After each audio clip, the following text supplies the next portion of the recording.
Geek Card presents Back Issue Bloodbath with your hosts, Andrew Young and Petula Neal. Who is the Black Panther? Reginald Hudlin knows. Welcome to Back Issue Bloodbath. I'm Andrew Young. I'm Petula Neal. And this week, yes, I know that we did not get this into Black History Month. So this is supposed to come out last week, but it's here this week and it's still just as good. We're going to be talking about Who is the Black Panther, the first story in the 2005 Black Panther run, written by Reginald Hudlin with art by John Romita Jr. and inks by Klaus Janson. This was a big book when it hit. Reginald Hudlin, at the time when he started writing this, I believe was also the president of BET, Black Entertainment Television at the time. And so this was, again, another one of those times where somebody from the other parts of entertainment gets a shot at writing a big name character, which if you go back and listen to our Celebrity Comic Creators episode, we talk about how there was a movement starting in the late 90s where they were trying to get people from other fields to come in and write comics. And Reginald Hudlin was somebody that they were courting throughout the early 2000s. And he was able to come in and revive the Black Panther, which I believe had been gone for about a year by that point, maybe shorter than that, maybe like 6 months from the Christopher Priest run, which had wrapped up. And so this was like Reginald Hudlin coming in, and there was a lot of fanfare about it. And so a lot of eyes were on it. And this first story arc kind of knocked it out of the park. First of all, I like that you're going to stretch this into the following month. Said it before, I'll say it again, shortest month of the year. Why don't you just break us off an extra week? So it's what we deserve. If anything, maybe we should find like some blackety black stuff to just confuse people and do it like at the end of March, but we'll see. Oh, yeah, we'll see. No, but we usually do that anyways. So it's we usually do. So who is the Black Panther? Here's the thing. He's a name, but he's also a guy. One of the things I enjoy the most about this run is that it kind of reminds me about the things I liked about the beginning of Shang-Chi. And it's not really spoiler-ish, but most of the stuff you see in the first 10 minutes where we get who that is to people through time, like who the head of the 10 rings was. We sort of get a little bit of a, let me catch you up. Or if we want to put it in Spider-Verse parlance, let me tell you this one more time. We get a little bit of like a Black Panther roundup. And then we move into some pretty real world challenges that you would have if you were a nation in a country that had been ravaged and colonized over and over again. And what I like the best is they really tackle the problem that some different runs or even the movie, like, didn't anyone notice this little pocket of land was just like getting away with, not being colonized, ravaged, whatever. Yes, in modern day, you might have even more like shielding and other things. But in the before, you would have had even like neighboring countries trying to come through or colonizers. So even if you've warned people off, there's always going to be somebody who wants to try it. Yeah. And showing, okay, so this is how historically they've dealt with it, but people have still tried to run up on them so that eventually you do end up building up enough of a legend of people who almost got there so that they know there's something there worth taking. Because why can't you just let them live their lives in peace? Of course not. You have to. And then the different POV where we have just like a straight up criminal like Claw wanting to come through for like very, very selfish reasons.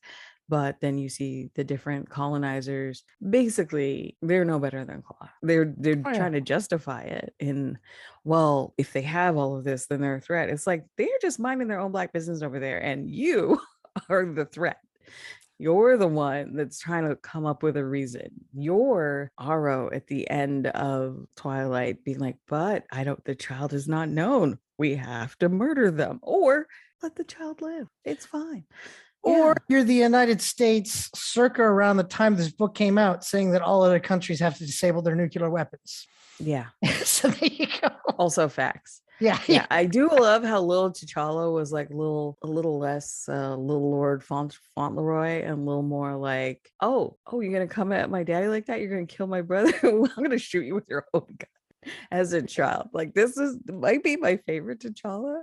Like, well, that's something that Hudlin plays with throughout the rest of the thing. Like, of course, you actually get in future stories, you get his story about Storm and T'Challa meeting Young. So you get that kind of a bit more, like you said, a bit less regal, like prince that has people serving on it, a bit more like down to earth guy who's been there type thing.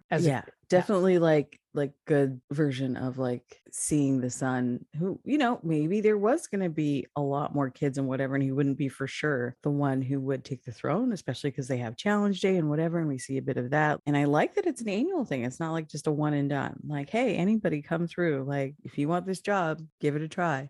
Yeah, which is something that Coogler used in the movie. Yeah, if he'd grown up with all the siblings that were supposed to have been there, no thanks to Claw, maybe it wasn't such a done deal, but this was kind of the moment where, he became definitely one of the front runners for future Black Pantherdom, just because of how everything went down with his family and Claw.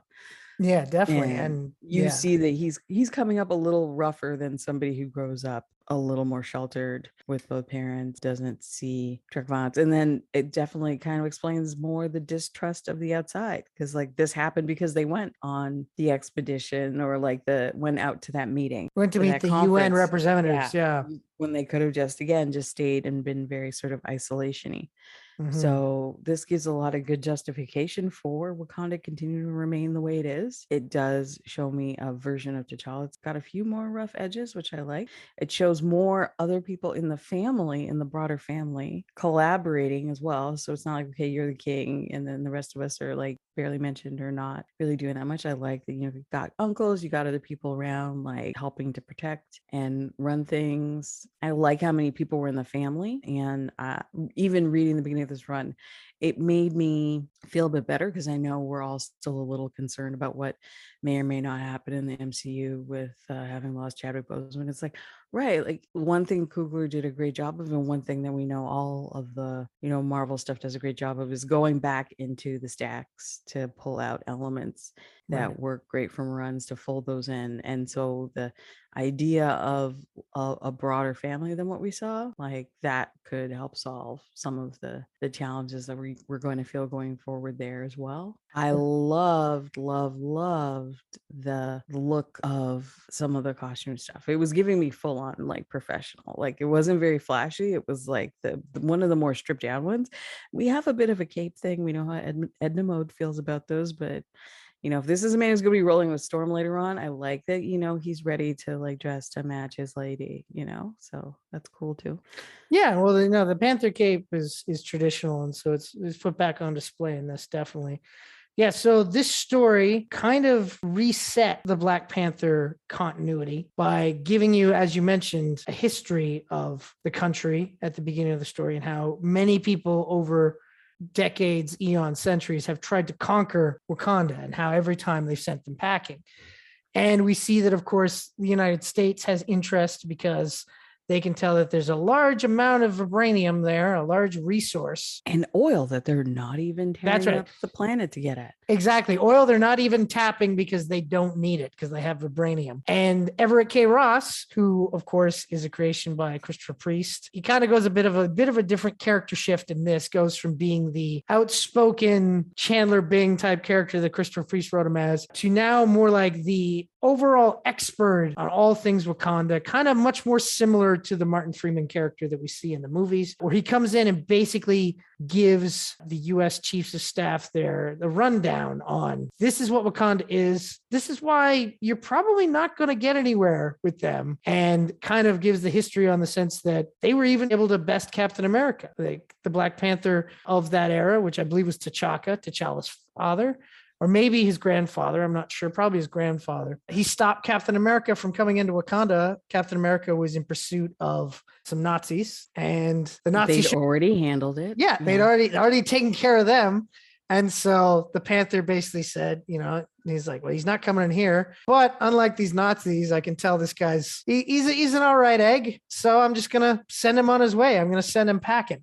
Yeah, give him the business and then toss his unconscious body over my shoulder and just drop him on the border. Yeah, exactly. That sort of thing. Yeah. And so they do a really good job of like building this history. And of course, the obvious thing happens at the end of this. The U.S. still wants a piece of the pie. And at the same time, Claw has been basically contracted to go in and see if he can invade. And he puts together basically like his own, like this is Clause 6 or whatever. He like puts together a team of supervillains to try to get in there. So you get the Rhino, you get the original Black Knight, and you get a couple other ones that I'm not 100%. Oh, you get Batroc the Leaper and Radioactive Man. Radioactive Man, and then basically a skinwalker. Mhm. Her name is actually changes with each person she takes, so it's kind of hard to follow exactly what her name is. But yeah, so you get this kind of team that's put together to infiltrate, and they all have a job, and they do a pretty good job of getting the information they need to get into the country.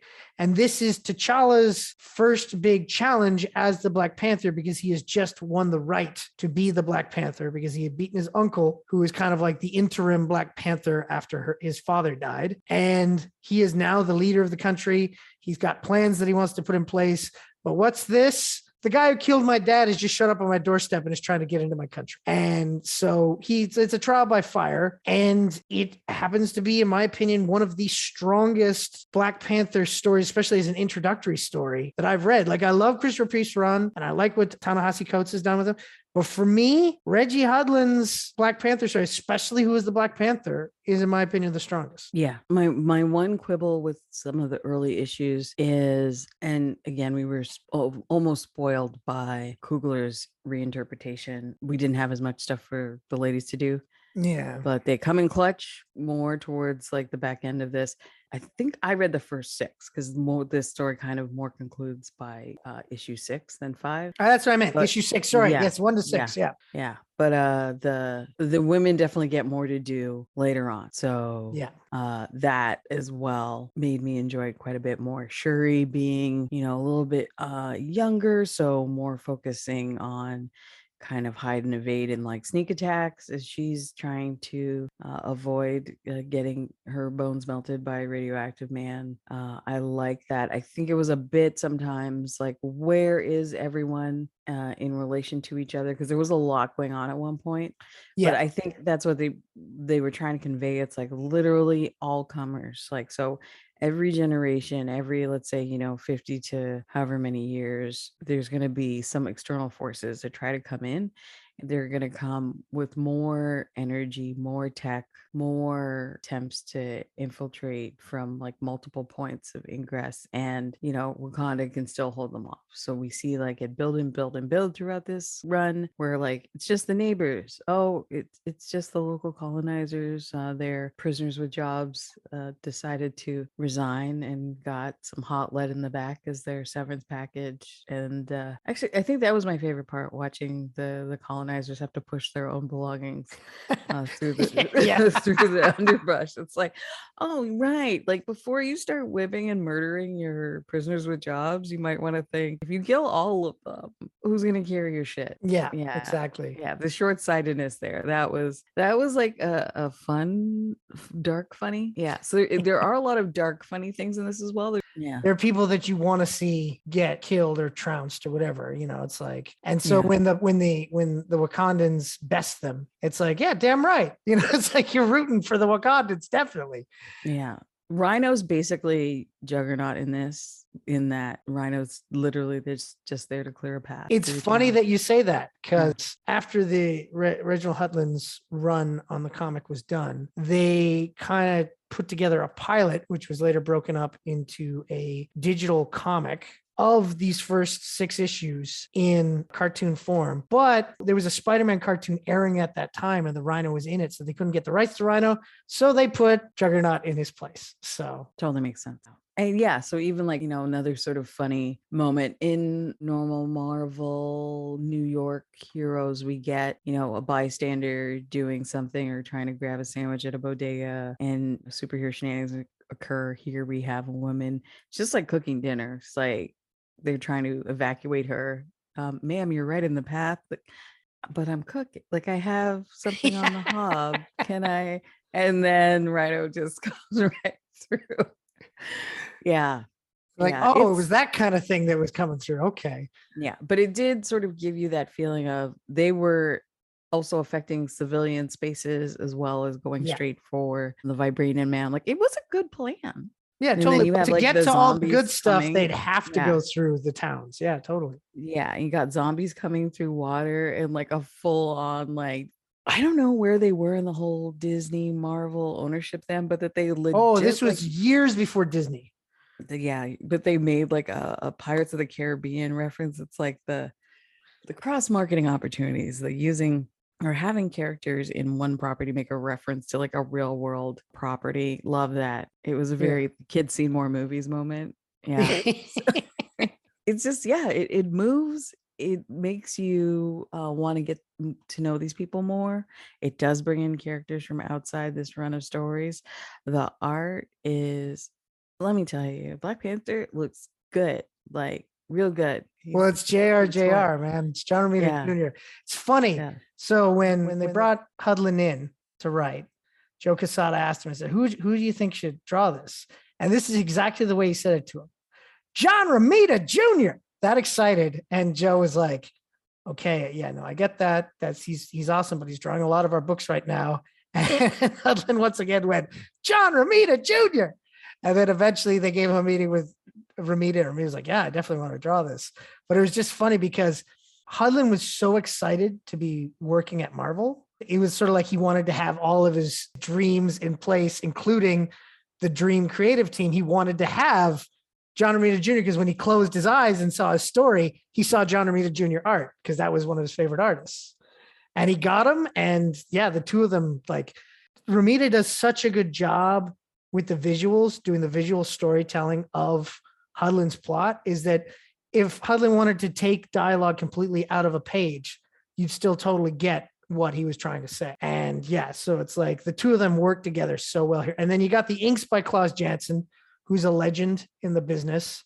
And I personally think Romita Jr.'s work looks best when it's inked by Klaus Janson, because I've seen him inked by other people and it's just not quite the same. So yeah, so the art in this is just so fun and energetic. And like you said, you've got a good looking T'Challa, which you want your main character to have a visually compelling look. Yeah. And you see him moving like in Challenge Day.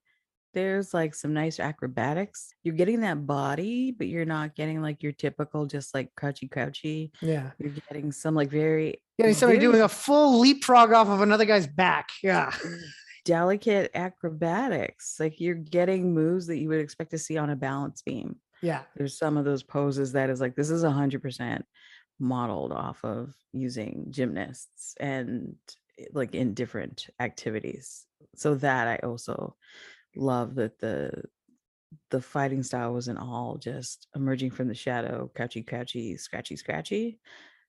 It was a little more balletic, which is, one of the things that I loved the most about the intro with T'Challa in Civil War, even that when they were fighting before it hit the streets, where we have what I would say is sort of peak pretty moment of that fight chase of Bucky and the motorcycle. But Chad's is there in just like a sensible shirt and some clearly very stretchy around the crotch pants, and does like a little flip and land. And it's like, you're definitely getting cat energy, but you're also getting more like the grace. You're getting that this is a character that, does their stretches every morning, like loosens those hips, like sun salutations are happening. Like he's not just punchy, he's bendy. So love that for him. Love that look. Love the faces. Like these are Black people and they look different shapes, different like skin tones. The hair, again, it's good. Is it O'Neill Jones great? No, I've yet to see any book that has black hair better than right. That back channel. Stephanie's independent. I gotta say, for me, T'Challa, when he's talking to his chiefs of staff there, his look of like the regal cape, shirtless, regal cape, the crowning headband. That's, you gotta have, a lot of confidence to pull off that look, and he pulls it off. He does. Yeah. Also love that his fighting cape is a respectable 3/4 length cape. He's not going full cape. He goes full cape for the ceremonial stuff here, but when it comes to fighting, that's once again back to the original, like a throwback to the original Kirby design. The Romita draws the cape where it's definitely not going on. It doesn't go anywhere near his butt, doesn't get in the way.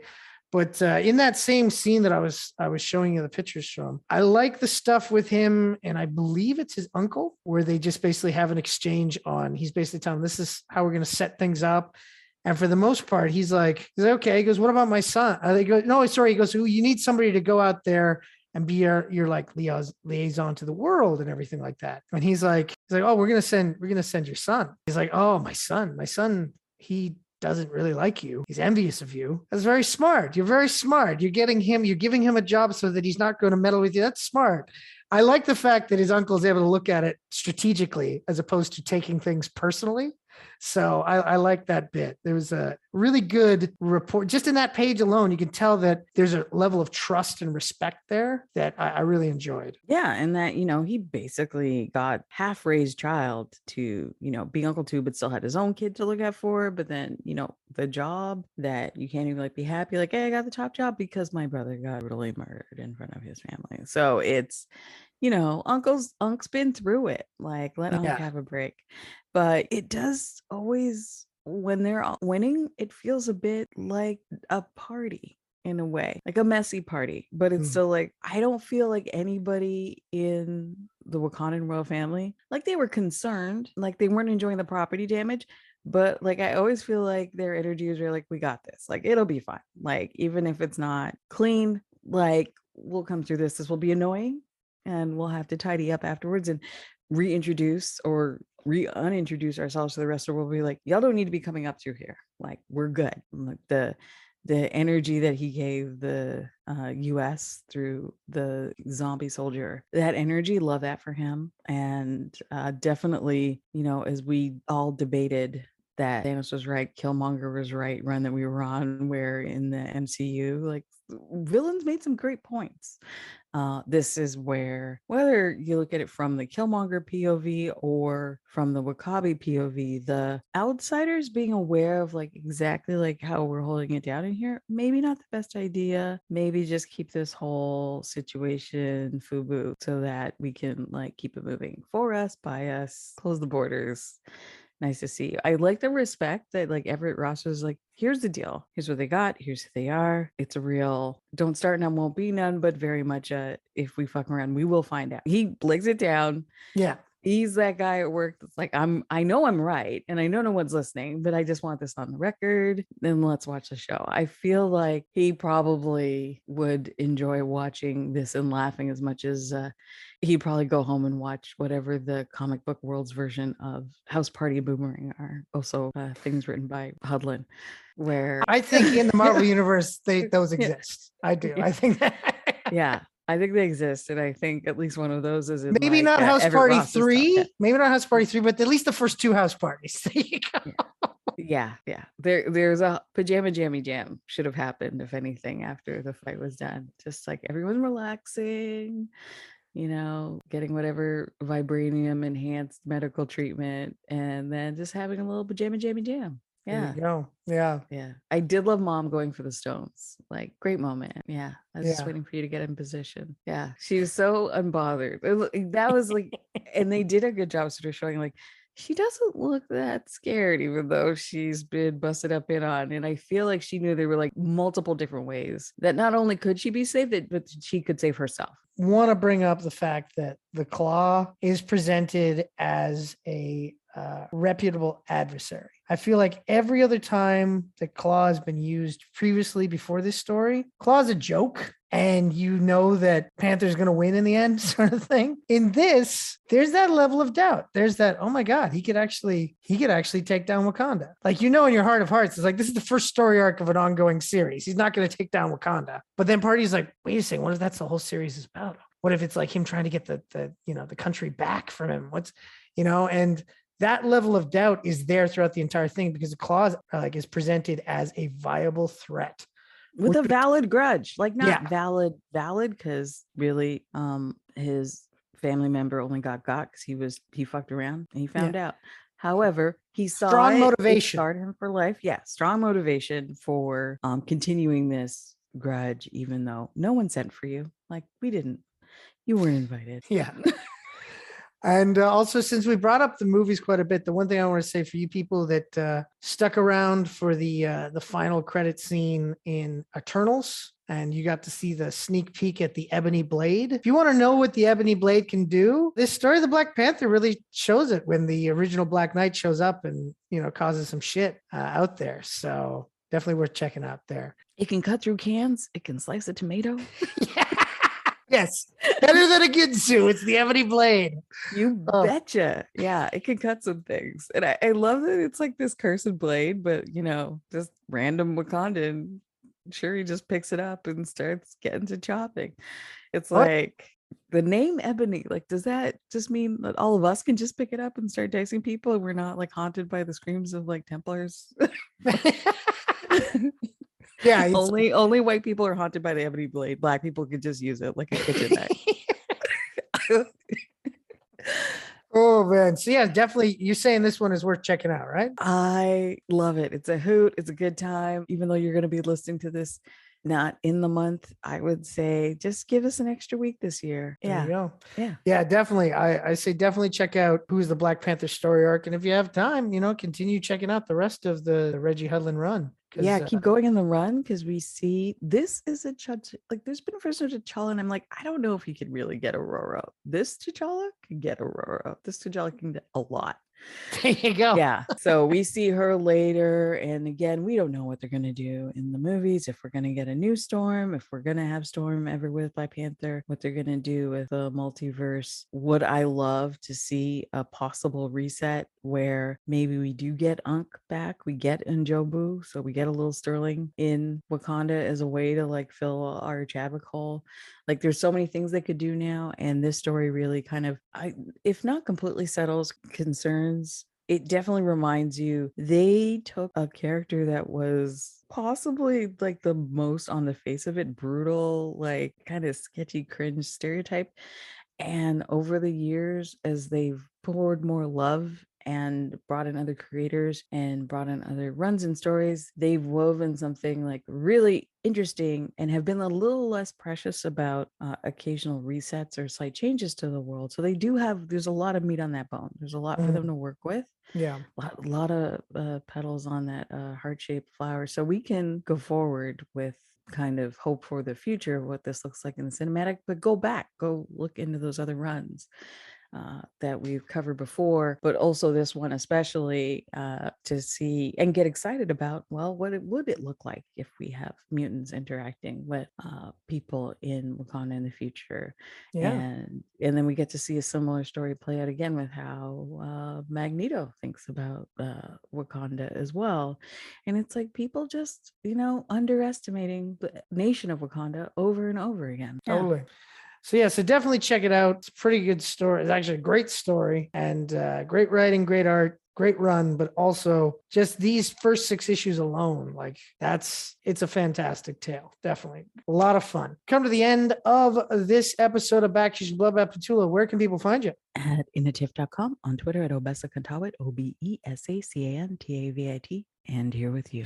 Of course, you can find everything I do over at geekhardshow.com. Follow me on Twitter at geekhard. Follow this very show on Facebook at Back Issue Bloodbath. We usually post the new episodes there. Of course, the easiest way to make sure you don't miss an episode is subscribe to us on your podcasting platform of choice, be it the iTunes, the Apple Podcasts, the Google Podcasts, Stitcher, TuneIn, Spotify, all the other ones. While you're there, leave a 5-star rating and review because it helps with the analytics and more people find out about it, and that's a good thing. And definitely, just take some time and spend some time on Wakanda in the comics. Respectfully. Yes. Take nothing but a picture, leave nothing but a footprint. This has been Back Issue Bloodbath. I've been Andrew Young. I've been Petula Neal. Have yourself a good.